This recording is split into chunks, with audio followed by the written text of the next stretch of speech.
Hi hello வாங்க நம்ம daily 5 previous year question polity டாப்பிக்லேருந்து பார்க்கலாம். ஃபர்ஸ்ட் கொஷின், எந்த சட்டப்பிரிவு இந்திய உச்சநீதிமன்றம் மூலம் இந்திய குடிமக்களுக்கு அரசமைப்பு சட்ட பரிகாரம் பெறுவதற்கு வழிவகை செய்கின்றது? ஆப்ஷன் ஏ சட்டப்பிரிவு 21, ஆப்ஷன் பி சட்டப்பிரிவு 226, ஆப்ஷன் சி சட்டப்பிரிவு 32, ஆப்ஷன் டி சட்டப்பிரிவு 18.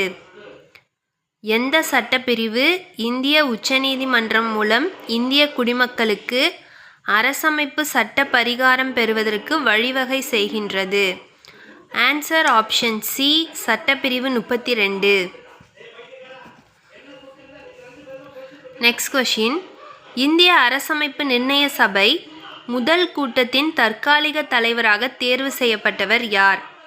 Option A J B. Kripalani, option B doctor Sachchidananda Sinha, option C doctor Rajendra Prasad, option D doctor B R. Ambedkar. இந்திய அரசமைப்பு நிர்ணய சபை முதல் கூட்டத்தின் தற்காலிக தலைவராக தேர்வு செய்யப்பட்டவர் யார்? Answer option C doctor Sachchidananda Sinha.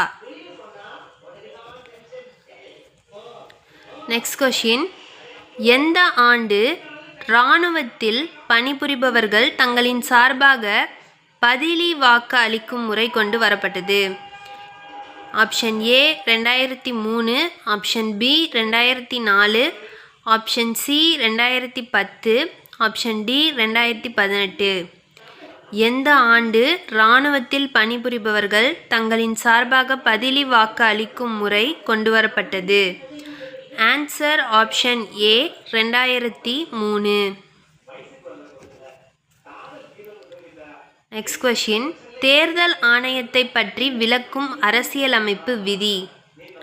Option A விதி 324, ஆப்ஷன் பி விதி 325, ஆப்ஷன் சி விதி 323, ஆப்ஷன் டி விதி 326.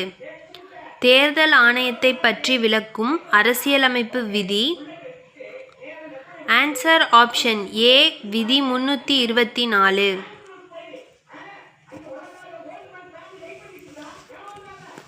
லாஸ்ட் கொஷின், 28 தகவல் அறியும் உரிமை சட்டத்திலிருந்து விலக்கு பெற்ற அமைப்பு எது?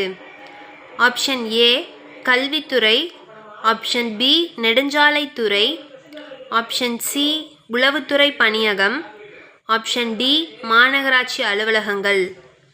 28 தகவல் அறியும் உரிமை சட்டத்திலிருந்து விலக்கு பெற்ற அமைப்பு எது? ஆன்சர் ஆப்ஷன் சி உளவுத்துறை அமைச்சகம், உளவுத்துறை பணியகம். Thank you for all.